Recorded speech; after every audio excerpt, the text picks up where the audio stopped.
Em nome de Jesus. Pastor Jerônimo, prega, revela, faz tudo.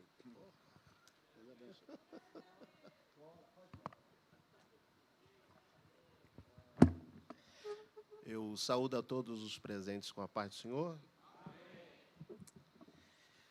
Meus irmãos, eu passei a tarde inclinado a um texto. Eu queria pregar hoje. Ainda há sangue nos dedos do sacerdote. Há poder no sangue de Jesus. Mas Deus, depois do louvor que a irmã, mudou a mensagem. Então eu fico com a mensagem que Deus colocou. É difícil às vezes, mas ter sensibilidade a ouvir a voz de Deus e saber que o Senhor quer falar com o seu povo. Eu prefiro tirar uma mensagem que talvez seja minha e deixar a mensagem que seja de Deus. Eu vos convido a abrir os exemplares das Sagradas Escrituras. Evangelho segundo Marcos, capítulo 5. Enquanto os irmãos estão localizando o texto, externo meu agradecimento ao pastor Elias Longo, que aqui é o meu presidente também. Se eu errar, eu sei que ele vai puxar minha orelha, a qual estou tendo o sabor, o prazer de conhecer e de aprender juntamente com o mesmo. Deus em Cristo possa abençoar e acrescentar a cada dia mais a sua vida, a sua família e o seu ministério. Externo meu agradecimento ao pastor Marcos Bertola, um amigo que o Senhor nos deu, aos outros companheiros aqui que nós estamos prosseguindo e adquirindo uma amizade. Deus em Cristo vos abençoe, meus irmãos. Deus possa vos abençoar.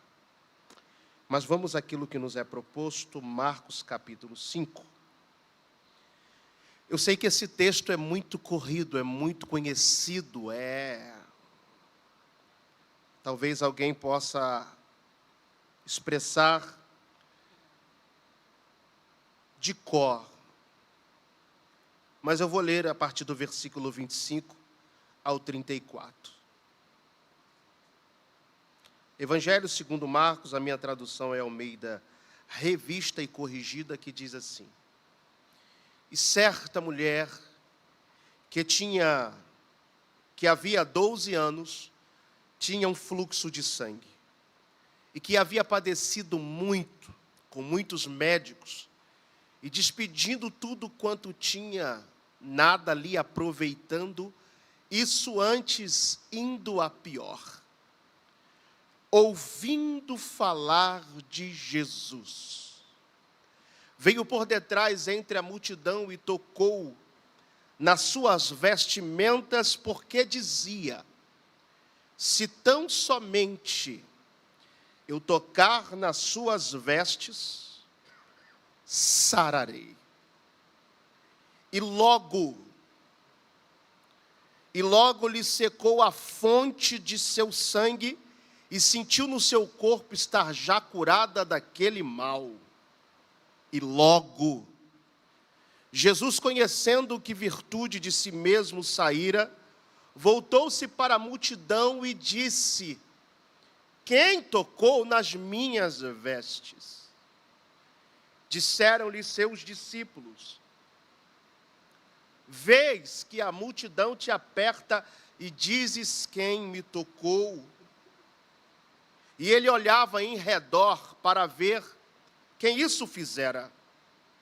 Então, a mulher, que sabia o que tinha acontecido, temendo e tremendo, aproximou-se, prostrou-se diante dele e disse-lhe toda a verdade. E ele disse: filha, a tua fé te salvou. Vai em paz. Repita após mim: vai em paz. Só a igreja? Só as irmãs. Só os irmãos. E ser curada deste mal, e todos nós digamos amém.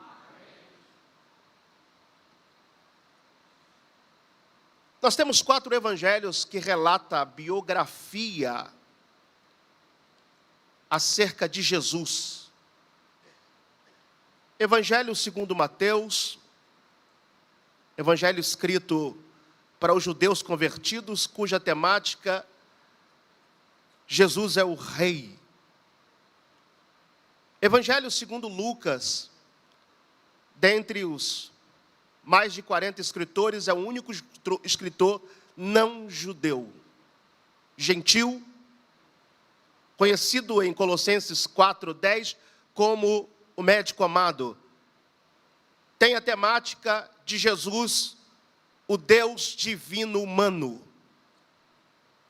O Evangelho segundo João, escrito por Yochanan, conhecido como o irmão de Tiago menor, filho de Zebedeu, escreveu à comunidade de Éfeso, quando lá pastoreou, e segundo a tradição os anciões pedem, e ele escreve o Evangelho, que traz o seu nome, intitulado a temática Cristo, o Filho do Deus Eterno.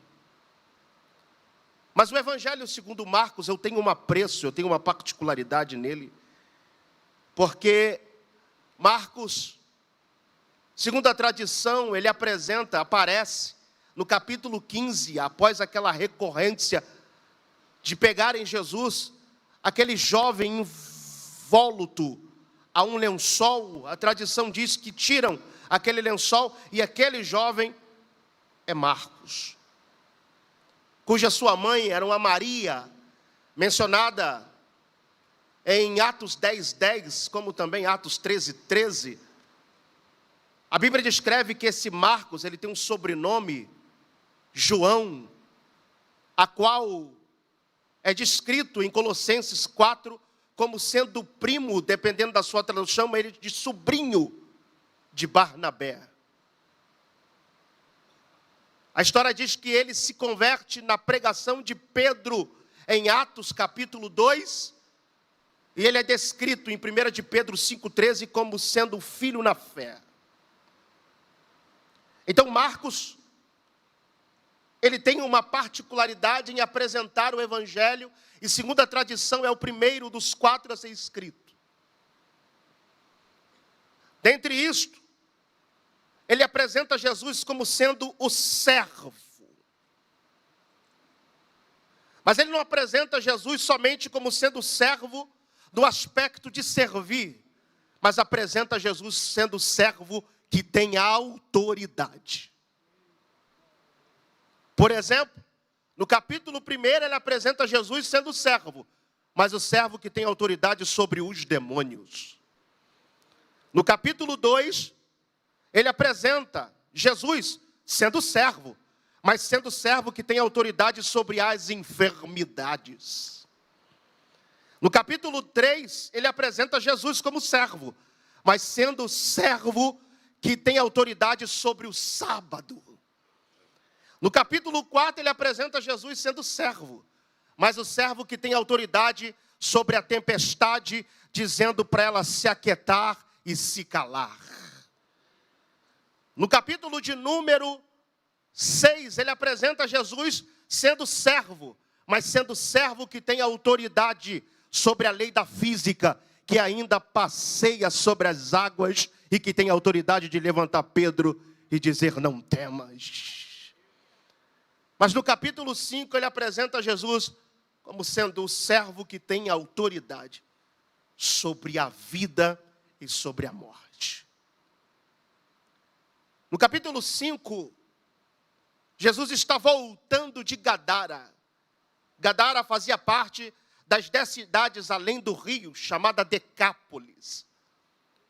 Após libertar um homem que estava cativo sob os espectros demoníacos, ele liberta esse homem e volta de novo, atravessando o mar da Galileia, também conhecido como Lago de Tiberíades ou Lago de Genezaré.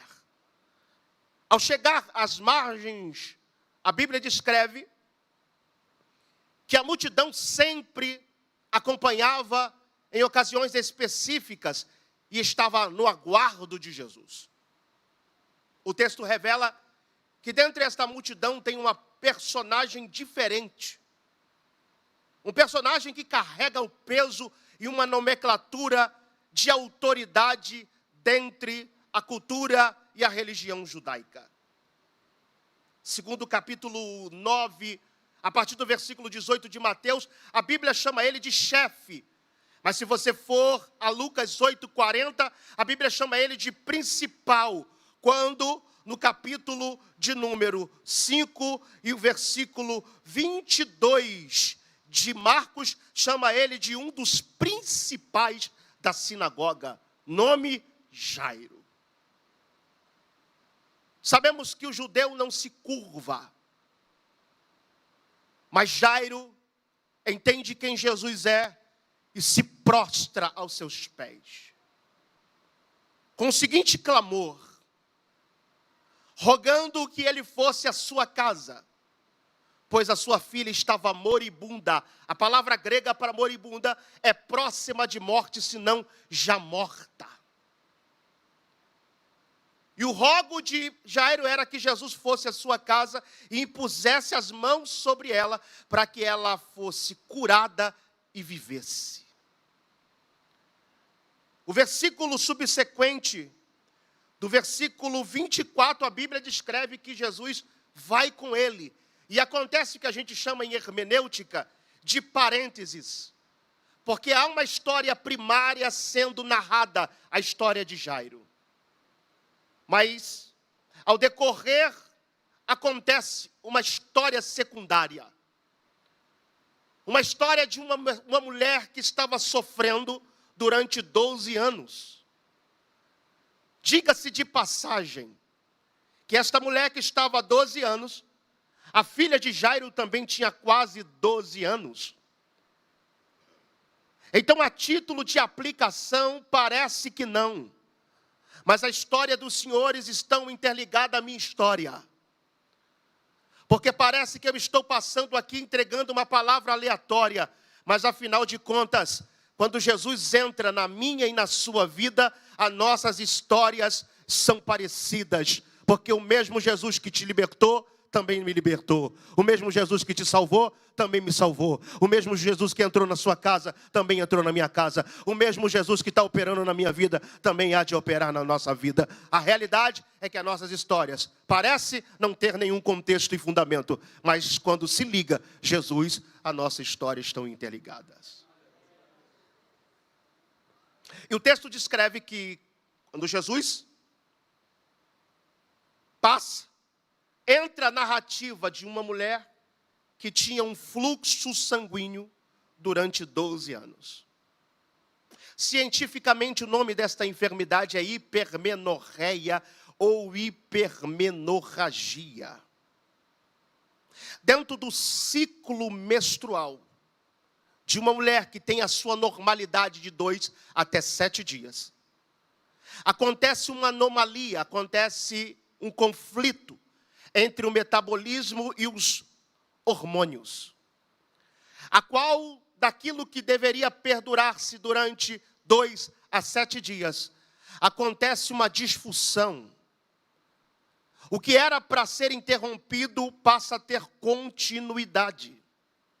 E no que diz respeito a sangue, a ciência descreve que a durabilidade é de 1 ano a 1 ano e 6 meses.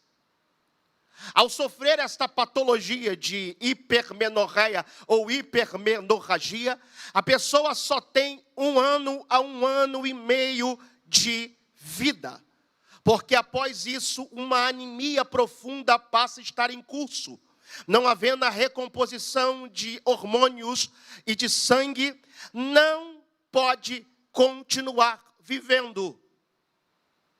Mas o texto diz que não foi 1 ano, nem 1 ano e meio, mas ela estava há 12 anos. Então a Bíblia está trazendo uma informação que o cenário já era um cenário incomum. O que ela esperava para receber o milagre, ela já estava vivenciando o milagre.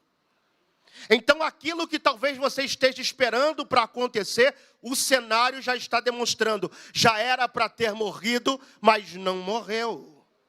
800 mil pessoas morreram de Covid, mas olha você aí. O câncer mata milhares de milhares, mas olha você aí. A bala perdida acontece, acidentes catastróficos acontecem, as coisas estão ocorrendo, mortes, e você está aí. A gente não consegue entender que o cenário que já estamos vivendo não é um cenário comum, mas já é um cenário de milagres. Quem está comigo nessa palavra? Às vezes a gente não entende, como eu, há 1 mês atrás, sofri um atentado, tentaram roubar o meu carro, recebi 4 tiros no Rio de Janeiro, 1 está no carro, e eu estou aqui para dizer, o milagre aconteceu. Há 1 semana atrás eu estava aqui no estacionamento da igreja. O carro voltou, eu estou todo roxo aqui. Quem viu me acudiu. O carro chegou a bater na mureta. E eu posso dizer, era para mim ter o carro passado por cima de mim, porque eu caí embaixo do carro. E eu estou dizendo para você, o milagre aconteceu. Em 2021 fui acometido com Covid, 80% dos pulmões tomados, tendo bronquite asmática. Era para mim ter morrido, mas eu estou dizendo, o cenário já é cenário de milagre, e você está esperando chegar. Então, por favor, pegue a mãozinha da pessoa que está do seu lado e diga, não espere pelo milagre, você já está vivendo embaixo de um. Você recebe uma palavra profética, era para ter morrido e não morreu. Então, se não morreu, o que não me mata, me fortalece. Repito, era para ter morrido, mas não morreu. Nós estamos aqui, passamos por uma pandemia, e Deus deu livramento para os seus, porque o que não me mata, me fortalece. Você pega essa palavra?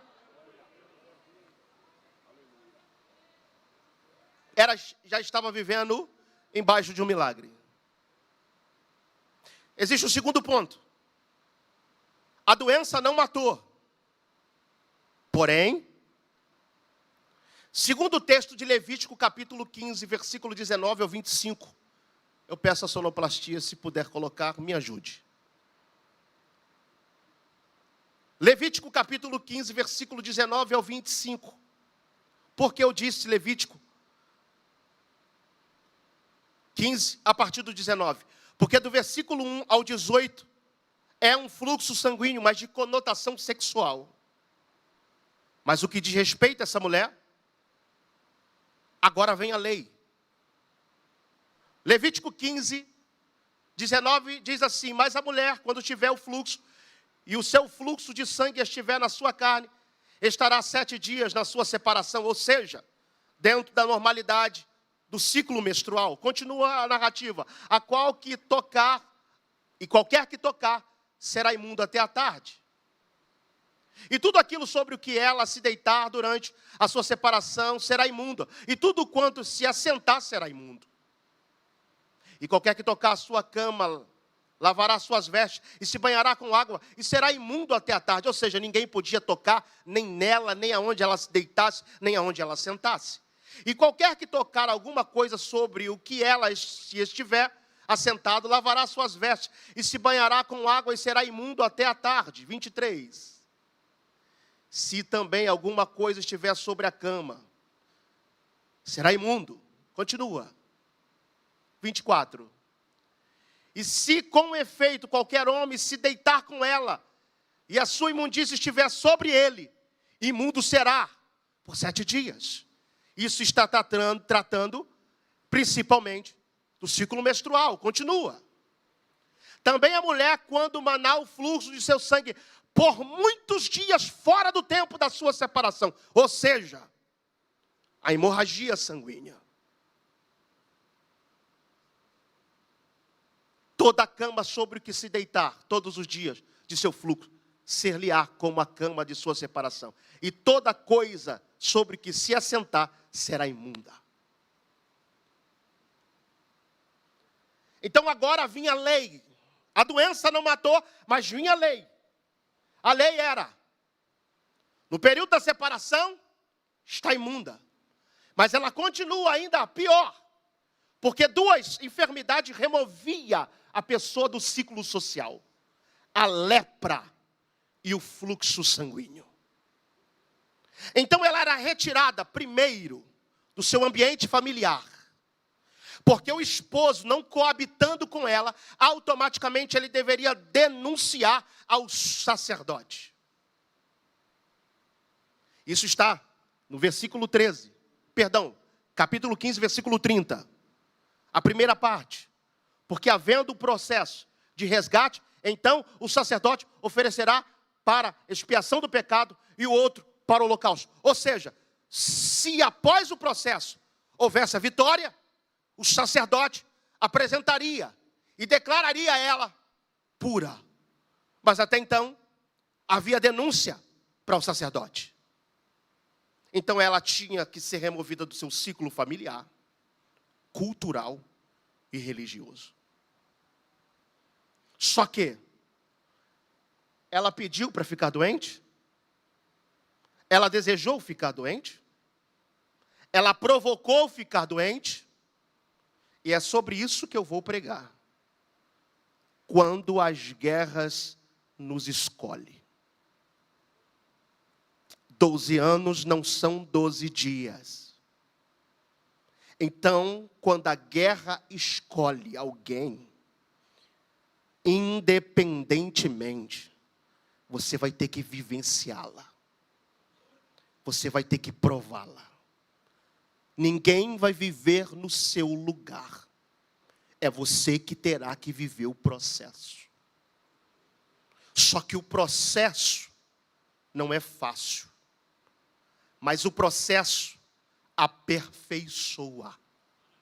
O processo forja. O processo amadurece. O processo é você que terá que viver e ninguém viverá no teu lugar. 12 anos não são 12 dias. Então não abaixe a cabeça. Não desista. Não estacione. Não venha estagnar.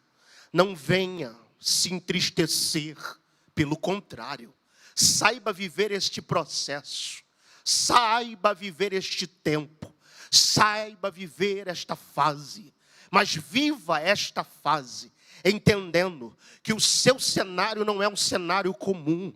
Se Deus te permitiu viver este processo, na verdade, quando olha-se para trás, você não aguentaria, não suportaria, não estaria nem um dia de hoje neste culto, independente, a bem da realidade. Tem dias que a gente olha e pensa, não vou sobreviver a isto, não aguento mais viver a isto.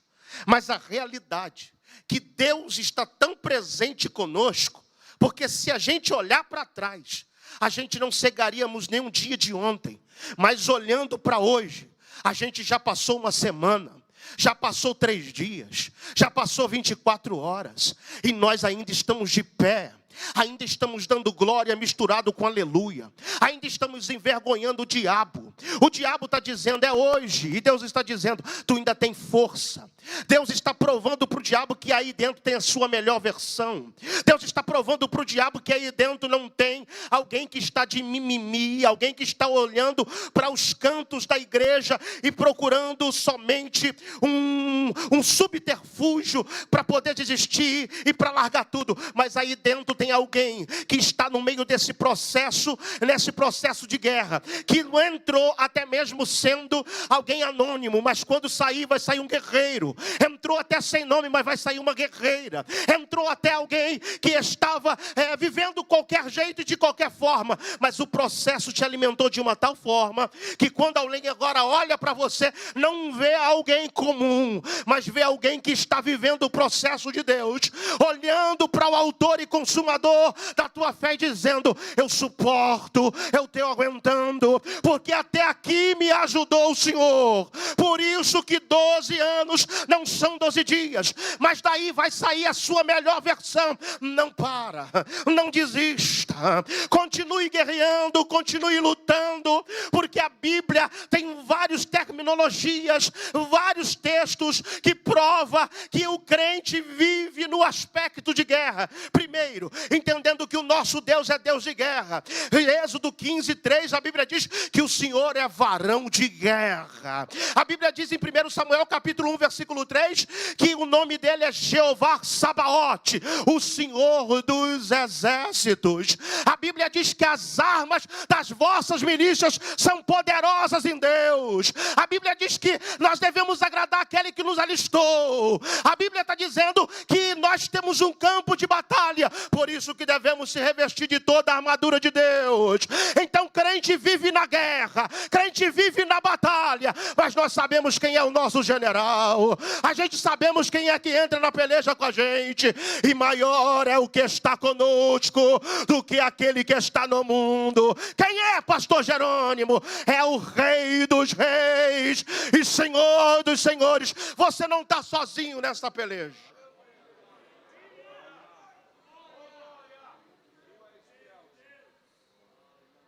Doze anos não são 12 dias. Mas aquele que habita no esconderijo do Altíssimo, à sombra do Onipotente descansará. Direi do meu Deus: Ele é meu refúgio, a minha fortaleza, e nele confiarei, porque Ele te livrará do laço do passarinheiro e da peste perniciosa. Ele te cobrirá com tuas asas, e debaixo dela estará seguro. A tua verdade é escudo broquel. Não temerás espanto noturno, nem seta que voe de dia, nem mortandade que assole a escuridão. Por quê? Porque os teus anjos dará ordem ao teu respeito. 1000 cairão ao teu lado, 10.000 à tua direita, e você não vai ser atingido, porque na verdade 12 anos não são 12 dias. O processo vai ter que ser vivido, mas sabemos que quem está na frente é maior. 12 anos não são 12 dias. Só que a verdade é, tem dia que o negócio fica tão ruim que dá vontade de parar. Eu acredito que teve dias que ela pensou em se suicidar. Estou sentindo Deus. Teve dias que ela pensou em tirar a sua própria vida.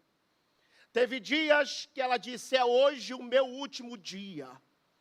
Porque ela não teve mensagem de WhatsApp, ela não teve mensagem de Instagram, ela não teve ninguém para bater nas suas costas, ninguém para dar abraço, porque ninguém podia tocar nela. Tinha que olhar para ela, tinha que simplesmente desprezar ela. Ou seja, ela viveu durante isso 12 anos. E como é que tem crente que não suporta um dia? Porque alguém olhou de cara feia, já quer ficar em casa assistindo lá o programa, mas não quer assistir o culto, não quer vir para a igreja, não suporta o processo de uma semana. Deixa de ser Nutella, rapaz. Você está na guerra, você está na batalha, o teu inimigo está investindo pesado, independente que olhe de cima para baixo, de baixo para cima. Eu tenho que entender que o meu Redentor vive, eu tenho que entender que Deus permitiu o processo. Se permitiu o processo, vai ter que viver. Então viva como um guerreiro e como uma guerreira valente de Deus. Não dá para olhar para trás mais. Não dá para desistir mais. Terá que viver 12 anos. O porém é que dentro desses 12 anos ela busca recursos.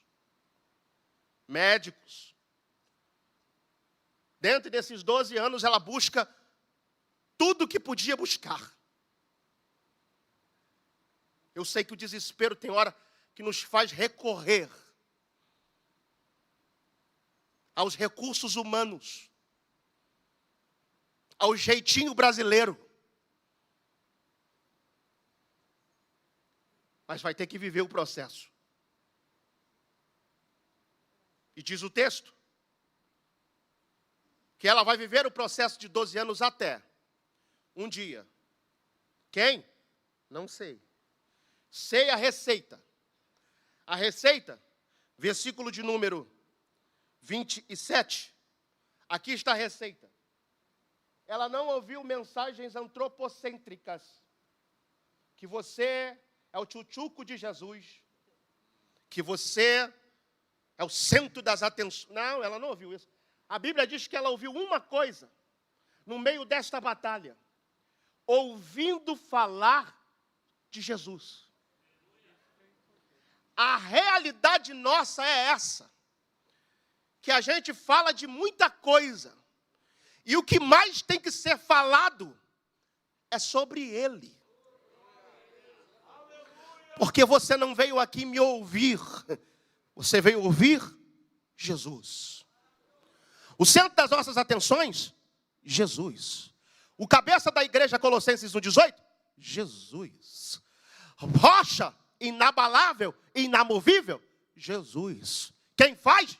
Jesus. Quem opera? Jesus. Quem cura? Jesus. Quem abre? Jesus. Quem fecha? Jesus. Quem realiza? Jesus. Quem visita? Jesus. Quem liberta? Jesus. Não tem principado que suporte? Jesus. Não tem demônio que aguente? Jesus. Não tem guilhão que prenda? Jesus. Não tem porta que suporte o nome de Jesus. Aí Paulo diz aos Filipenses, no capítulo 2, a partir do versículo 5, dizendo: de sorte que haja em vós o mesmo sentimento que houve em Cristo Jesus, que sendo Deus não usurpou ser igual a Deus, mas antes aniquilou-se a si mesmo, sendo obediente até a morte, e morte de cruz, a qual Deus lhe exaltou soberanamente e lhe deu um nome sobre todo nome, a qual é este nome, todo joelho há de dobrar e toda língua de confessar que Jesus Cristo é Senhor, para a glória de Deus. Por isso que o meu nome não faz nada,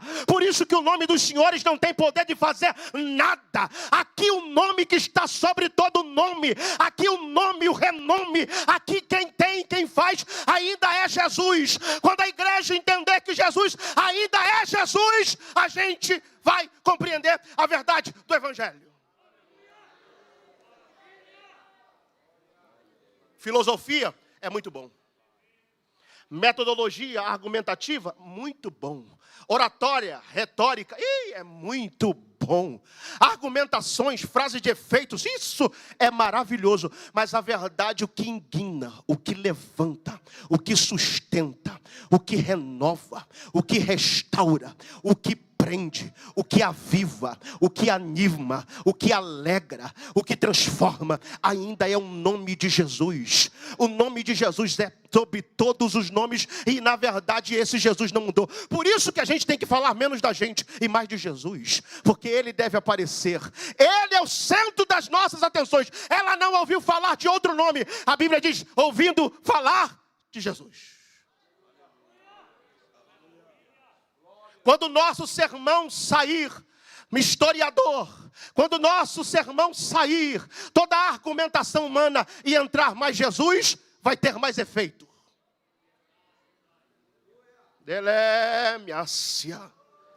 O nome de Jesus ainda tem que ser glorificado e honrado.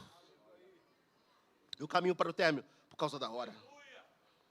Ouvindo falar de... No meio de uma guerra, no meio das batalhas da vida, o que nos traz esperança é saber que Jesus ainda é a fonte. Repito, no meio das batalhas da nossa vida, olhar para Jesus, ouvir de Jesus, traz esperança para quem está nas batalhas e nas crises existenciais. Jesus. 12 anos. Ninguém te dá nenhum tipo de atenção. Quando alguém passa falando de Jesus, ela diz, não preciso de muito. Só tocar. só tocar.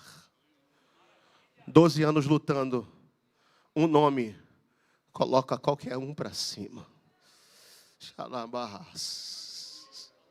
Não sei o que você veio buscar aqui hoje, não sei o seu processo, não sei a sua situação. Eu só sei que Jesus ainda é a fonte do recomeço. Jesus ainda é o ponto embaixo da vírgula que colocaram. Jesus ainda muda o quadro e a história. Jesus. Aí o texto descreve.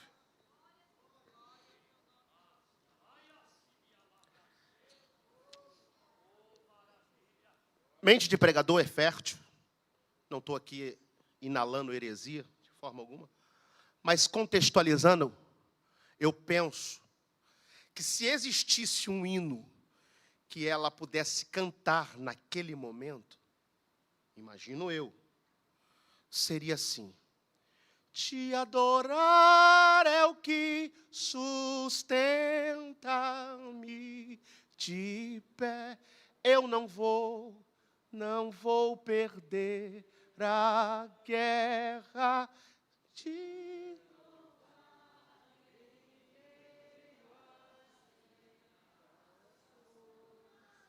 É mais que estratégia. Posso não ver o ar, mas hoje sei que esse deserto vai chegar ao fim. Só mais uma vez, só o coro. Pode? Te adorar é o que você segura a mão da pessoa do seu lado, profetiza sobre ela. De pé eu não vou perder a guerra. Te louvar em meio às tentações é mais que estratégia. Profetiza. Posso não ver o amanhã, mas hoje sei que esse deserto vai chegar ao fim. O Senhor está cuidando de mim. Quando as guerras nos escolhem, por quê? Tem um personagem da literatura francesa que gosto muito de lê-lo. Napoleão Bonaparte. Um dos grandes estrategistas. No aspecto de guerra, não vence o contingente e nem a força bélica, mas a logística estratégica. É isso que faz vencer guerras. A estratégia. E essa mulher vai demonstrar que no meio do processo da guerra, ela teve uma estratégia. Por quê? Tão somente eu tocar. Mas quem tocasse nela estava imundo.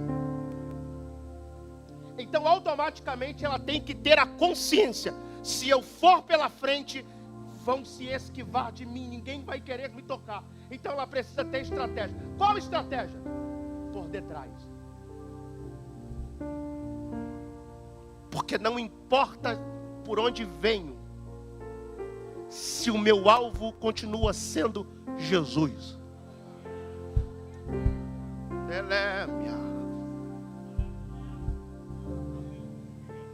Tem gente aqui que Jesus achou na porta de bar, cheirando a cocaína, não prestando nem para troco, não valia um centavo.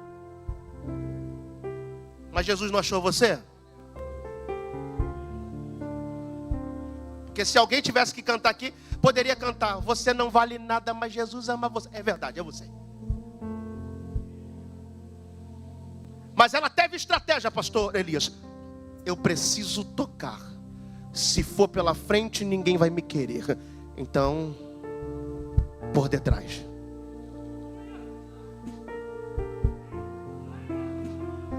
Doze anos perdendo sangue.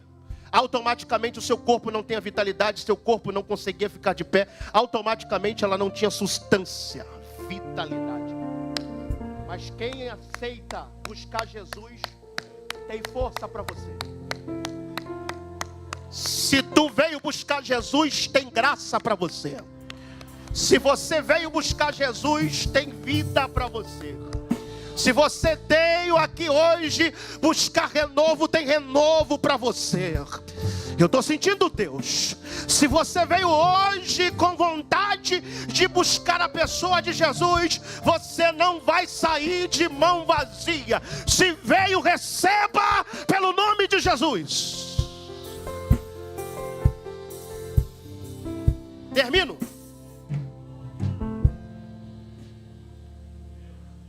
Multidão, sim, multidão. Diz o texto que ela toca.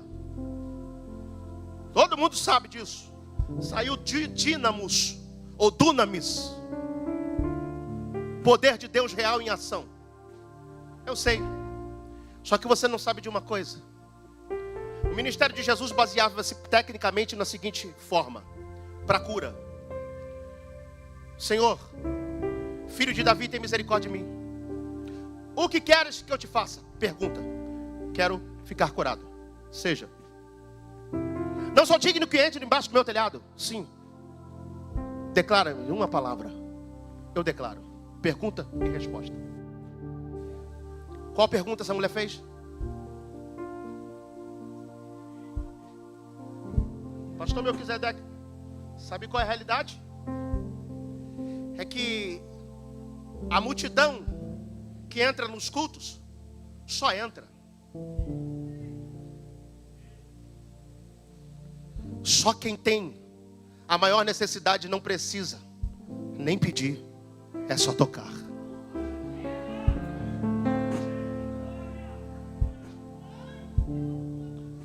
A sua necessidade em tocar não vai trazer necessidade de pedir, mas a sua necessidade de tocar revela a perspectiva do céu em fornecer, em dar. O céu sempre tem mais.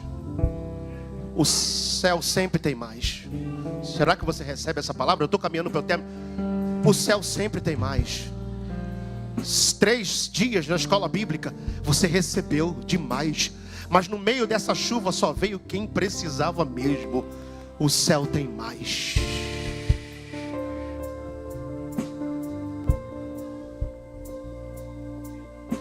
A multidão te aperta. O Senhor procura quem é que te tocou. Alguém se aproxima e diz: 12 anos não são 12 dias. Foi longo o percurso, foi longo o processo.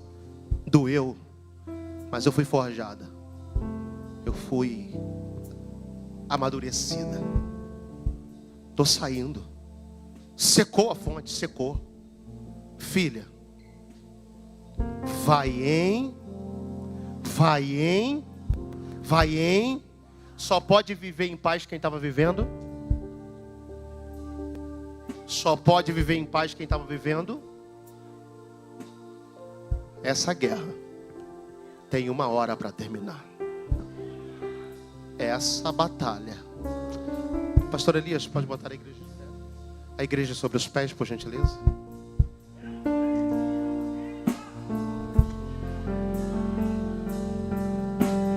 Segure a mão da pessoa que está do seu lado. Segura. Decanto como núbida, do conde candado como anaco sendria. Ele candore mandore bacana baixando como Te adorar é o que sustenta-me de pé. Eu não vou perder a Se entrou alguém desviado, talvez afastado, basta você levantar a mão. Se alguém estiver afastado, desviado, às vezes quer se reconciliar. Mas eu preguei uma palavra profética nessa noite. Você pode segurar a mão da pessoa que está ao seu lado e levantar também assim. Pingou. Desceu a revelação, desceu.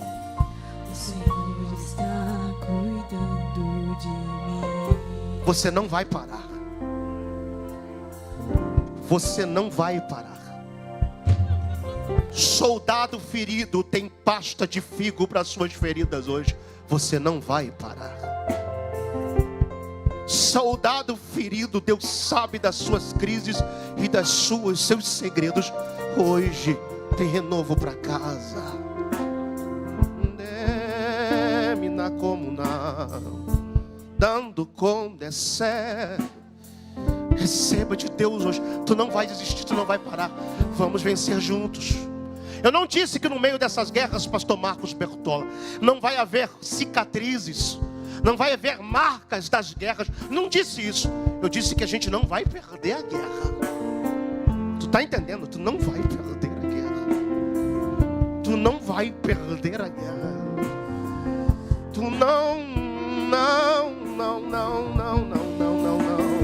não vai perder a guerra. Do como